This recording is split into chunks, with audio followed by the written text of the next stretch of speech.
நடிகை பாலியல் வழக்கில் உச்சநீதிமன்றத்தில் சீமானுக்கு ஆதரவாக உத்தரவு வந்துள்ள நிலையில் இனி தான் போராடப் போவதில்லை என்று நடிகை தெரிவித்துள்ளார்.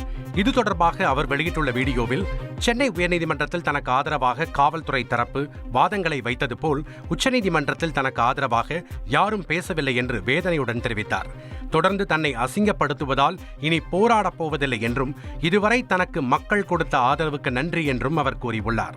உச்சநீதிமன்றத்தில் நேற்று சீமான் வழக்கு வரும்போது ஏன் சார்பாக யாராவது போய் பாருங்கள், இந்த பொண்ணு இந்த மாதிரி பாதிக்கப்பட்டிருக்குது, சும்மாலாம் வந்து அந்த பொண்ணு வழக்கு கொடுக்கல, மதுரை செல்வம்ன்றவங்களெல்லாம் வச்சு டார்ச்சர் பண்ணி அதை ரொம்ப துன்பப்படுத்தியிருக்காங்க, அது சாக போயிருக்குது, நேற்று வரைக்கும் அதில் அந்த பொண்ணை பாலியல் தொழிலாளின்லாம் சொல்கிறாங்க அப்படின்னு ஏன் சார்பாக யாராவது ஒருத்தர் போய் உச்சநீதிமன்றத்தில் சொல்லியிருந்துருக்கணுமா இல்லையா?